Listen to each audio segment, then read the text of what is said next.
Guys welcome back to my channel. Hope you all are doing well. सबसे पहले सभी को a very very very happy new year. ठीक है, I hope you all are very happy. Hope you will get everything what you have wished last year. इस साल आप सभी की सारी विशेष फुलफिल हो। आप जो भी लोग जॉब के लिए प्रिपेयर कर रहे हैं, जो भी लोग अपनी लाइफ में अच्छा करना चाहते हैं, इस साल उन सब की सारी विशेष पूरी हो। I wish good luck to all of you. तो इसी के साथ अब नया साल स्टार्ट हुआ है, तो इस साल की स्टार्टिंग जो है एक बहुत ही पॉजिटिव नोट पे हम करते हैं। So just I want to share a small story with you guys. There was a boy named Marco जो कि 24 साल का था। ये एक गांव की स्टोरी है। तो एक लड़का था जो कि 24 साल का था। वो बहुत ज़्यादा ओवर थिंक करता था। ठीक है, बहुत ज़्यादा ओवर थिंक करता था। हमेशा अपने जो उसके साथ पहले घटनाएं हो चुकी, जो पास्ट में उसके साथ जो भी चीज़ें हुई हैं, जो फेलियर्स उसने फेस किया, वो सारी उन चीज़ों को सोचता रहता था। साथ ही बहुत ज़्यादा टेंस रहता था कि आगे आने वाले फ्यूचर में मेरे साथ क्या होगा, कुछ अच्छा होगा या नहीं होगा मेरे साथ। हमेशा बहुत ज़्यादा उसका माइंड हमेशा रेस्टलेस रहता था। उसके माइंड में हमेशा ये थॉट्स चलते ही रहते थे। उसको रात को जल्दी नींद नहीं आती थी। लेट नाइट्स तक उसके दिमाग में ये सारे थॉट्स आते रहते थे। उसको नींद नहीं आती थी।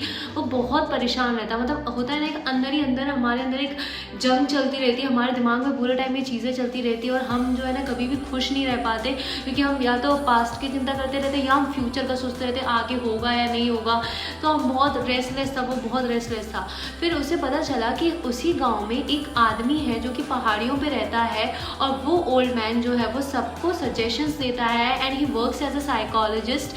एंड वो क्या है, सबको फ्री ऑफ कॉस्ट एडवाइस देता है, और उसने बहुत लोगों की लाइफ सुधारी है। ठीक है, तो जब मार्को को इस बारे में पता चला तो उसके दिमाग में ये बात आई कि शायद मुझे भी वहाँ पर जाना चाहिए। तो मार्को को ये बात पता चली तो उसने सोचा कि शायद मुझे भी एक बार वहाँ पे जाके कंसल्ट करना चाहिए। हो सकता है कि मेरे दिमाग में जो भी प्रॉब्लम्स हैं उनका सोल्यूशन मुझे वहाँ पे मिल जाए।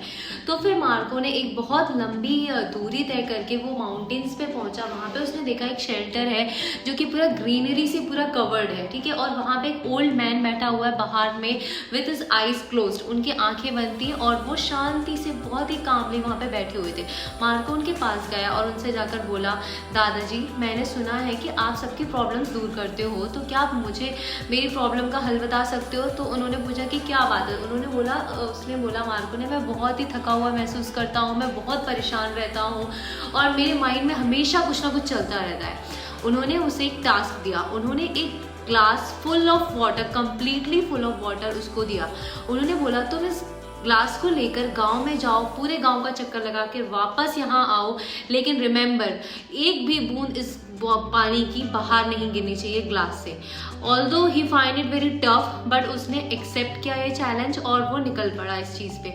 जब वो रास्ते में जा रहा था वहाँ पर बहुत क्राउड थी, रोड बहुत ही क्राउडेड थी, कुत्ते भौंक रहे थे, बच्चे खेल रहे थे, चिल्ला रहे थे। उसने किसी भी चीज़ पे ध्यान नहीं दिया। His complete focus was on that glass, कि ग्लास से पानी बाहर नहीं जाना चाहिए। उसका कंप्लीट फोकस वहीं पे था।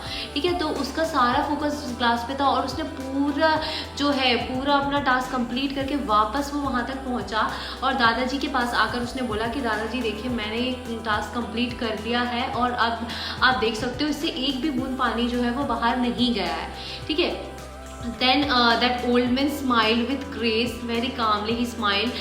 After smiling he said कि जब तुम ये पानी का ग्लास लेकर आ रहे थे, क्या तुमने नोटिस किया कि वहाँ पर बच्चे खेल रहे थे? तो दादाजी ने उससे बोला कि जब तुम ये ग्लास लेकर आ रहे थे, क्या तुमने नोटिस किया कि वहाँ पे बच्चे खेल रहे थे? उसने बोला नहीं। क्या तुमने नोटिस किया वहाँ पर कुत्ते भौंक रहे थे? उसने बोला नहीं। तो उन्होंने बोला कि जब तुम्हें पता है कि तुम्हें ये सारी चीज़ें क्यों सुनाई नहीं दी, क्यों दिखाई नहीं दी? Because your complete focus was on your goal. तुम्हारा कंप्लीट फोकस इस बात पे था कि पानी बाहर नहीं गिरना चाहिए ग्लास से। हाँ, तो जब तो उन दादाजी ने उसे ये बात समझाई कि जब आपका फोकस कंप्लीटली किसी जगह पे होता है तो ना तो आप पास्ट की चिंता करते हो, ना तो आप फ्यूचर की चिंता करते हो। आपका ध्यान सिर्फ और सिर्फ प्रेजेंट गोल पे होता है। इससे पहले उसके दिमाग में हमेशा पास्ट की चीज़ें, फ्यूचर का टेंशन ये चलता रहता था। बट जब उसने उस चीज़ पे फोकस किया, उसको कोई चीज़ दिखाई नहीं दी, सारी चीज़ें इग्नोरेंट हो गई। तो इससे उसने ये लेसन सीखा लाइफ में। And that was what I am trying to tell you guys, कि जब हमारा फोकस हमारे गोल पे होता है तो ना हमें पास्ट की टेंशन होनी चाहिए कि पास्ट में मैं फेल हो गया था, पास्ट में मेरा अटेम्प्ट क्लियर नहीं हुआ था, ये टेंशन वो टेंशन। ना तो हमें फ्यूचर की टेंशन होनी चाहिए कि अब पता नहीं मेरा सिलेक्शन होगा कि नहीं होगा, सिलेक्शन नहीं हुआ तो क्या होगा। आपका कंप्लीट फोकस होना चाहिए प्रेजेंट टाइम पे, जब मैं वो अटेम्प्ट देने जा रहा हूँ, जा रही हूँ, तब मुझे अपना बेस्ट परफॉर्म करना है। सिलेक्शन होगा नहीं होगा या पिछली बार नहीं हुआ था तो उसकी टेंशन, ये सब हमको नहीं लेना है। तभी हम अपना 100% दे पाएंगे, तभी हमारी एफिशिएंसी 100% होगी गाइस। तो ये सबसे इंपॉर्टेंट लेसन है हमारे लाइफ का। अभी हमारे MPPSC के एग्जामिनेशन आ रहे हैं, हमारा MP सब इंजीनियर का एग्जामिनेशन आ रहा है, हमारे और भी XYZ एग्जामिनेशंस आ रहे हैं। अभी आप बोलोगे MPPSC में बहुत कम पोस्ट आई हैं या फिर जो है वो फिजिकली डिसेबल लोगों के लिए आया है, लेकिन hopefully I think vacancies will definitely going to increase. और ये लेसन जो है वो इसलिए है कि हमें अपने प्रेजेंट पे फोकस करना चाहिए, ना कि हमें अपने पास्ट या फिर फ्यूचर की टेंशन लेके उस बारे में स्ट्रेस्ड रहना चाहिए, ठीक है।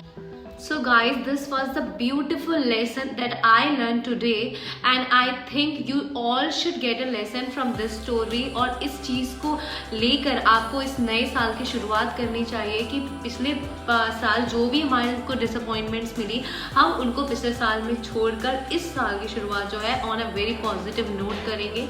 I hope you all have noted what I wanted to tell. Till then, stay tuned. Bye bye, take care.